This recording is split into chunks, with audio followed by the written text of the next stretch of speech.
সেদিন দক্ষিণেশ্বরে শ্রী শ্রী ঠাকুরের দেহ ছন্দে নেমেছে অলকার ভাবগঙ্গা।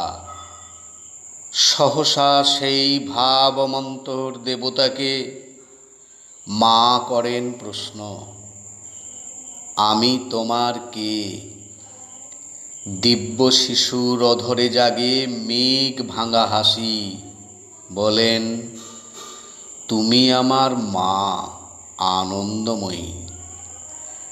একদিন শয়ন নিষণ্ণ ঠাকুরের শ্রীচরণ দুটি সেবা করতে করতে আবার মা করেন প্রশ্ন, আমাকে তোমার কি বলে বোধ হয়? উত্তরে ঠাকুর বলেন, যে মা মন্দিরে আছেন তিনি এই শরীরের জন্ম দিয়েছেন আর সম্প্রতি নহবতে বাস করেন। সেই তিনি এখন আমার পদসেবা করছেন।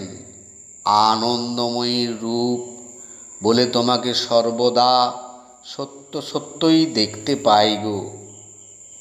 ঠাকুরের এই বাণী বহুবার বহুরূপে পাওয়া যায়।